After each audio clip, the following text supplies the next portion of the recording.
remember that these are short. I don't usually do them for too long. But one of the things that it's just a little bit of a carryover from what we had in that 1 hour training. And it was mostly about how to rethink our assignments. So as it says, teaching students to think again and then just countering that AI dependency.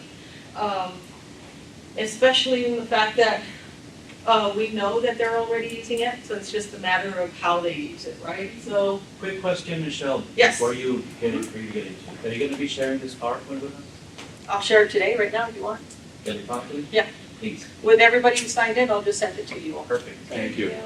So, as we were talking last Thursday and Friday in the previous weeks, which was the OER, the CTEL OER technology team talked about, it's really just trying to rethink our assignments, rethink the way that we think about how students are using it and how we are using it, right? So as it says, the reality we live in especially is that they're already using it, workforce is already using it, and it's a matter of us to just change that approach now. So is it whether, it's not how it's not whether they're using it, it's how they're using it. So as it says, conversations, essentially, the conversations moved on and we just have to say, okay, now curriculum needs to catch up because of the fact that we're already at that point. And AI has been with us already, at least publicly, that we have had access to it for the last 3, almost 4 years now. I remember we introduced it into a CTEL workshop back in spring of 23, and I started using it in the fall of 22, just because of the fact that, it was coming. And I would talk to my students about it, but I would always tell them that, it's not, you have to be very skeptical of what it gives you. And I think that's something that we have to start teaching our students, especially because of that dependency. As it says, reframe that question. We're asking the wrong questions. How do we stop students from using it? Is what we usually have been hearing, but it's more of, as it says, is losing a battle and the wrong fight, which is the right question. It should be more of how do we ensure they're still thinking? Because a lot of it we think about, and I think the way of thinking about it is atrophy. When something stops, when you stop using something, it just doesn't work as well as it should. I think that's where we have to start changing the way that we teach students how to learn and teach them to be lifelong learners. It says the shift changes everything about how we design our learning, which is, again, the usage versus the dependency, which is if it's a tool assisted, it's efficient workflow, human leads, and AI essentially is enhancing that productivity. Where if it's dependency, you're outsourcing your thinking. There's no ownership. The AI performs all of the work, and then there's no original reasoning, and again, that cognitive atrophy that we just mentioned a little bit about, which is that they just accept everything they're getting. And that's the point where I don't think that anybody who's in the workforce is going to want an employee who doesn't actually think for themselves or push back, right? So I think that's where we have to start teaching them to do that. As it says,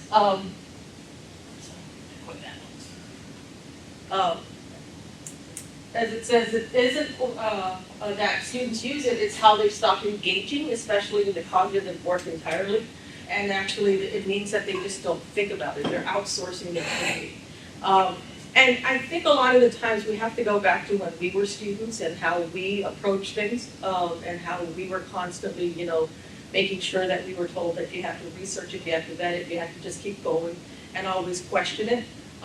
And I was talking to Capsh about this a few weeks ago, is that a lot of the times, we don't think about how, especially if it's English or it's history or government, like when I teach, people say, well, they're just going to use it and so what? But a lot of the times we have to start moving into, I think it is a point where yes, AI is around, but also our arts and humanities are those specific types of disciplines are very important because it helps us ask the why or the should we. That helps us, essentially the arts, because if we start to depend too much on it, eventually you think that you've lost the battle, right? And I think it's more of like, let's take ownership of how they learn. So what faculty are seeing, of course, in the classroom is that polished on the surface, the submission looks very professional, well formatted, grammatically clean and structured correctly, but it's shallow underneath. There's no depth to it. So, but ask a follow-up question, and students can't explain their own arguments or defend their conclusions. So a lot of the times it's on the surface.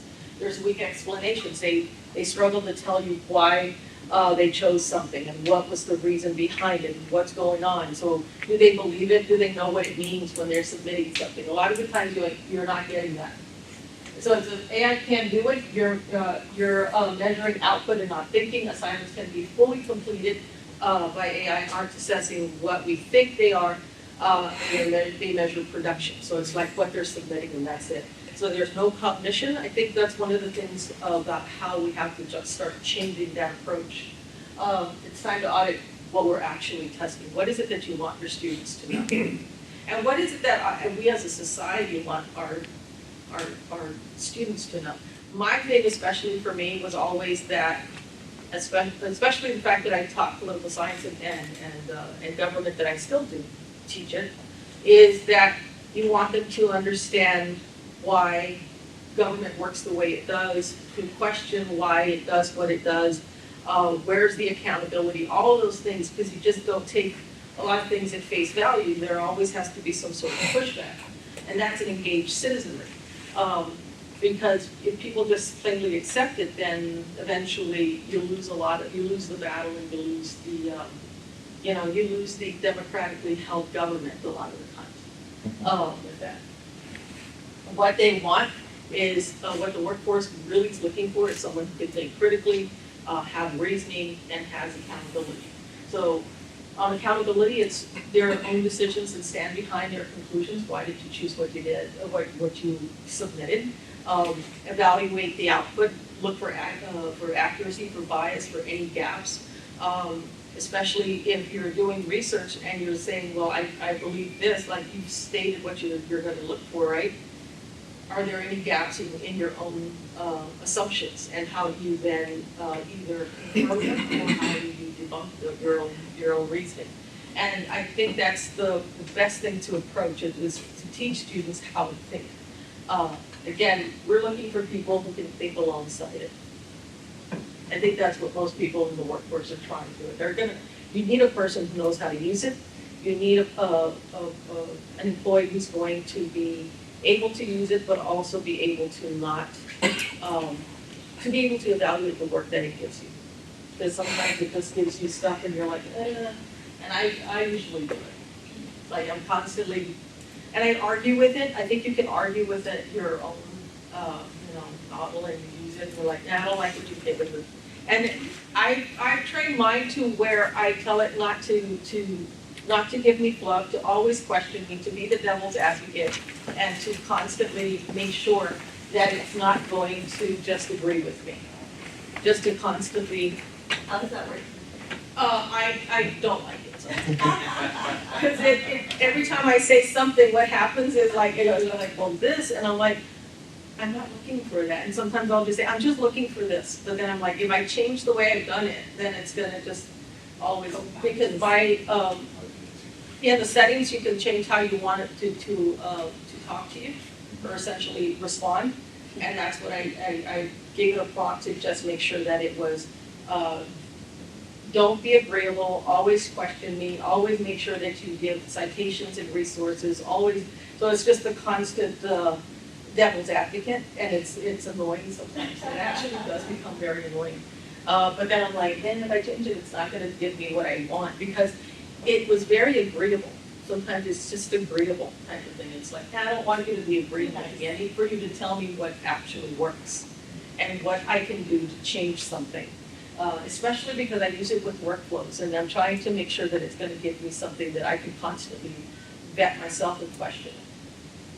So it says, especially for teaching and in the classroom, the old model was you submit the final product, and nobody really would tell you, you just grade it, submit it, look at it, and that's it, and you get back their grade.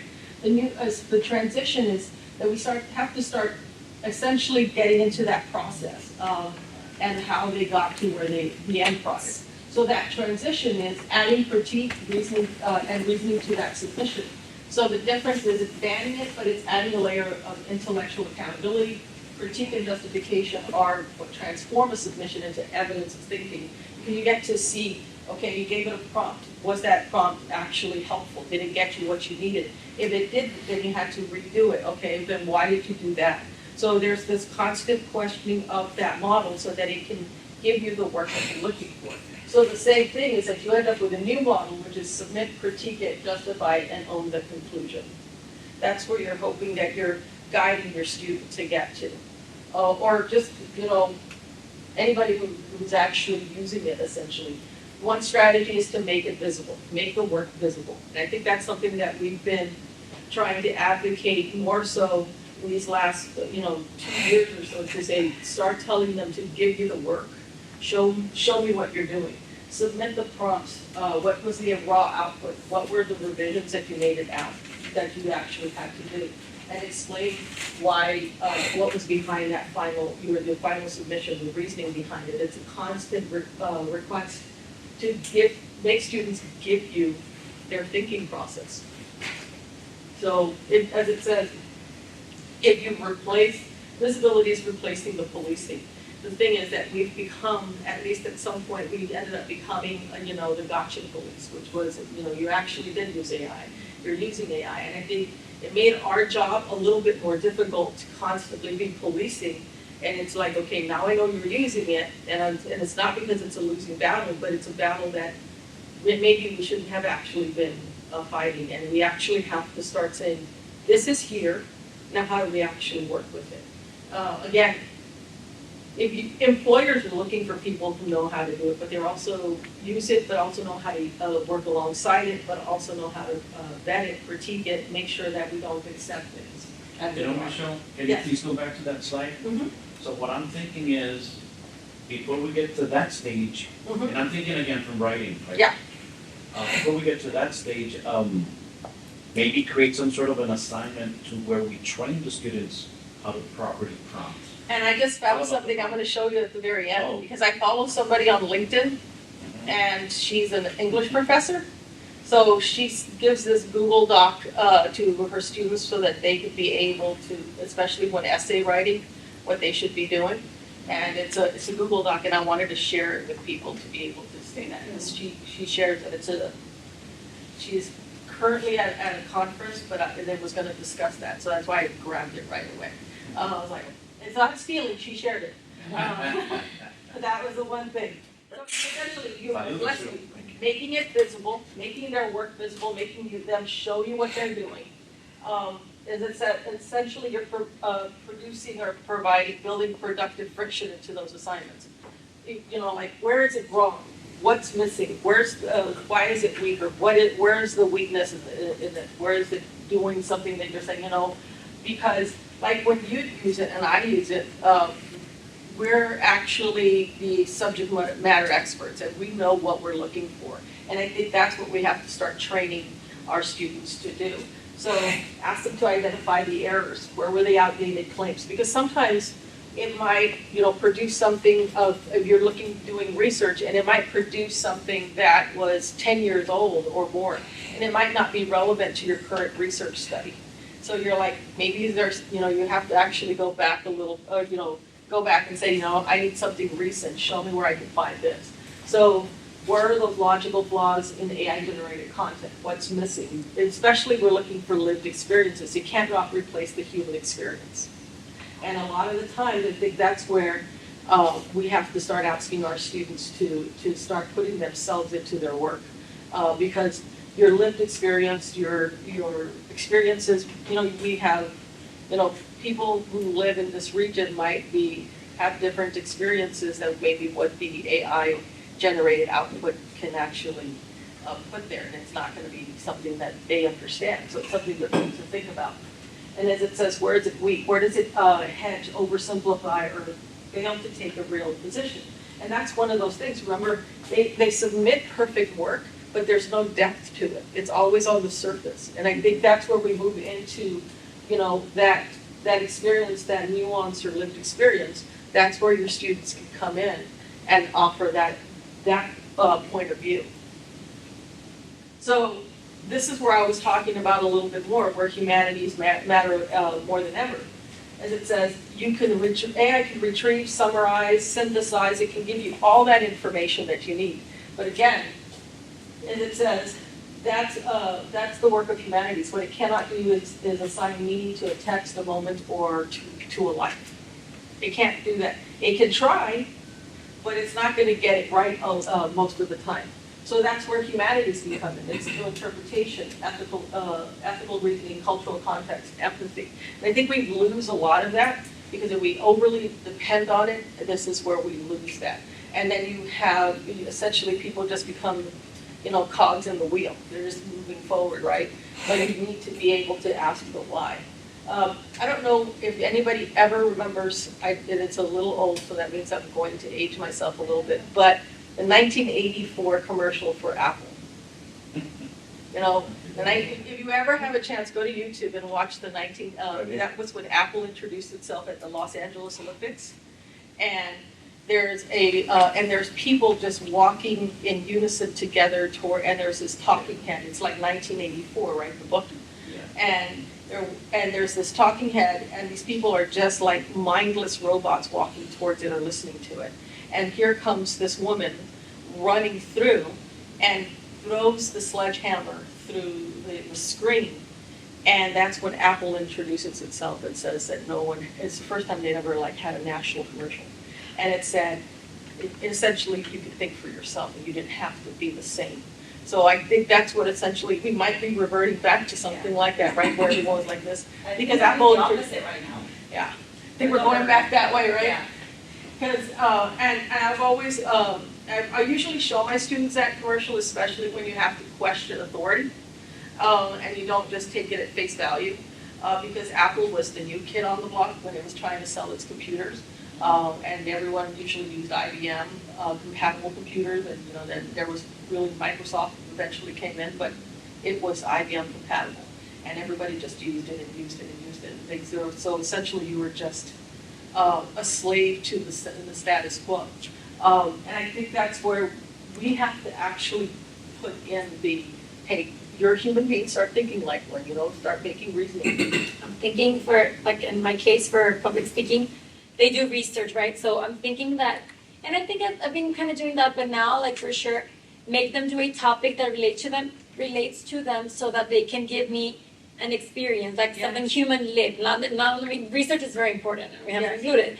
But also I want your own experience so that they can write that. You have to write that. And let them trust themselves, right? Essentially start trusting their own instincts, trusting what they're feeling. Because a lot of them, when I first started teaching, I would tell them that they could be writers. And a lot of the time they didn't want to write. And I said, but first of all, you could start off by just writing.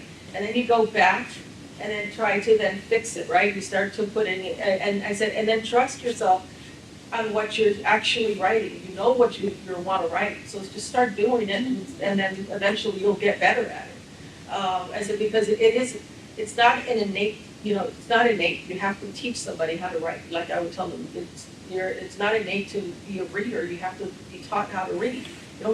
You are not born even though you're going to be able to read. People have to teach you. It's the same thing with writing. It's the same thing with learning, and it's just something that we have to continuously keep at it with that.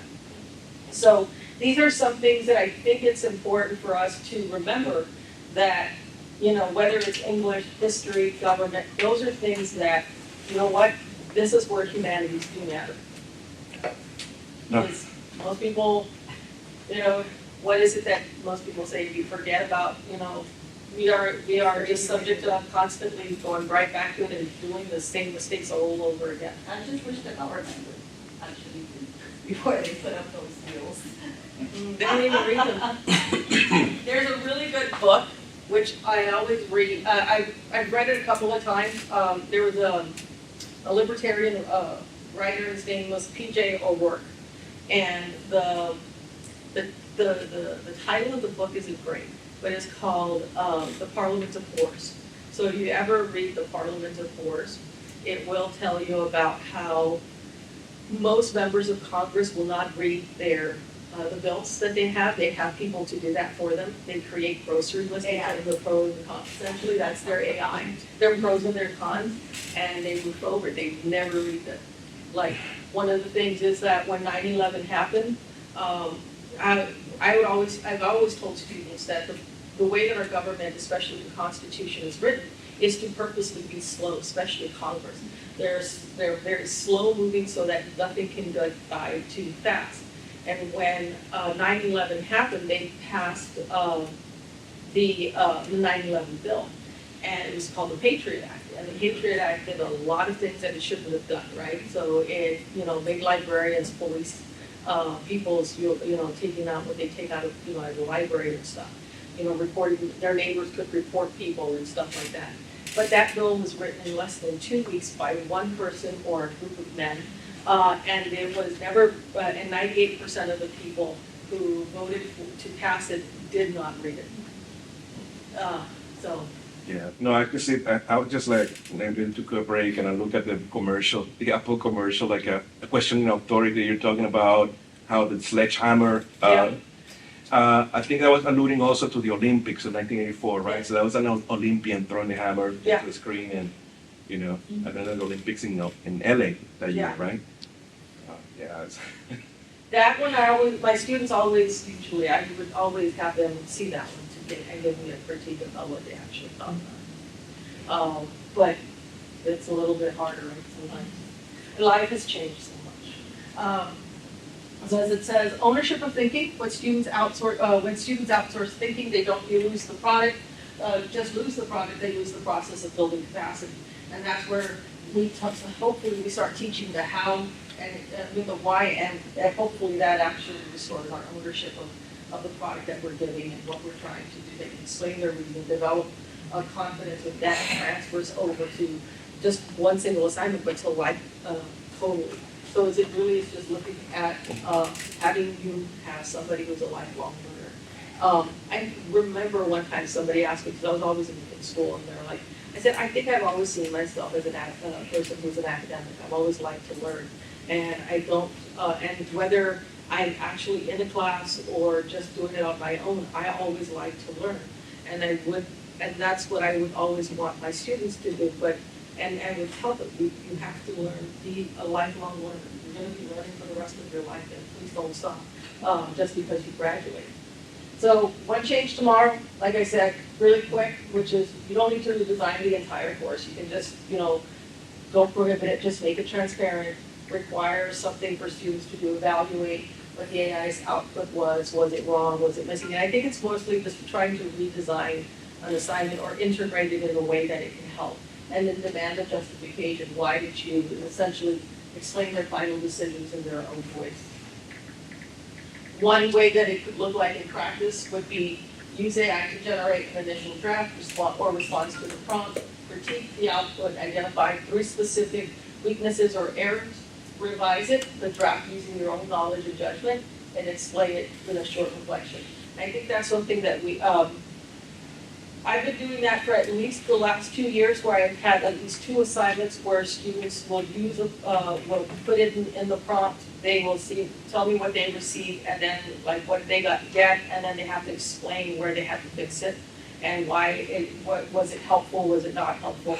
And mine, I use it with the Electoral College, and I think I use it with the legislative, with Congress a little bit. So it's mostly like, what did they get? So in practice, as it says, use AI as a practice partner, not just as an answer machine. AI can simulate real-world scenarios, case simulations, present an AI-generated scenario. Students must diagnose, decide, and defend their approach. Essentially, the closing arguments act like the devil's advocate. Use an AI to steelman the other side, and students respond to their own reasoned rebuttal. So you're trying to get that opposition side, right? Evaluation exercises. Students can grade AI-generated work using course rubrics and develop judgment by assessing others. Those are ways that you can try to do that. And this one, as it says, why it works. 73% of students are more engaged, report higher engagement when they have agency over tools and process, and 68% feel more confident when they who defend their routine feel greater ownership of that learning. As it says, when students must critique and justify, they engage more deeply and not less, and engagement and confidence rise because they experience genuine intellectual curiosity or agency on that. And then, last but not least, it says, AI gets these wrong, students must know that it produces outdated facts sometimes, cultural blind spots, and logical errors. And I think I've used this as an example over and over again, where she was a chemistry professor, and she said that she would ask, every semester she would ask the AI to create and generate an image of a chemistry professor. And every single time, first one was an older gentleman with a lab coat. The second one was an older gentleman with a lab coat, glasses, and a white beard, and a suit. And then then she said no. She did it again, and it was a year later, and she's all like, it generated a younger man walking to work with coffee and a book bag, and he was, but he was still a male chemist, chemistry professor. Until she finally said, generate a female chemistry professor is when it finally did it. But it was still doing the old, outdated, it doesn't know whether it should be male or female. It's just constantly going back to the male-dominated field, right? And this is the last bit, just add one reflection, observe, and adjust. You constantly are going to be adjusting your assignments on that. And then it can generate, it cannot take responsibility for one. And it says humans who think, evaluate, and own their conclusions is the one employers will hire and keep, and students who are designing, and student who will be designing for every assignment, the advanced briefing, step towards building them. So it's just trying to make students more able to just get their ownership of their own learning. And I think that's important for us to really start looking at the way we do it. And I'm going to try a couple of new things over the summer because they asked if I could teach, and I said sure. So I'm going to try to do one thing that maybe change it a little bit, and hoping that the students will be more engaged with that. Because what I've learned is that AI is getting really, really good, and students are getting even better at it, and so they're generating work that you could just generate quickly. But if I ask them, which I always would ask them in class, what are the 3 branches of government? You should have learned this when you were in high school, or just generally in school. They simply do. But that's about it. And then just the last thing that I told you that I had gotten, because I searched LinkedIn, right, but I went back over here. This is best practices for using AI in your essay, and then what students should do. And this is what she put: be aware of university honor code, be aware of your instructor's policy. So she put all of these with that prompts.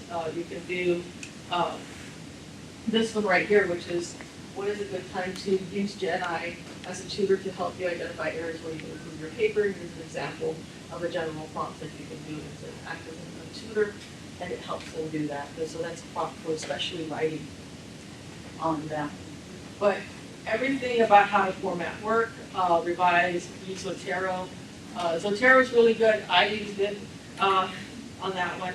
What is that, Michelle? Zotero? Zotero is actually, it is for citations, and it's for just work.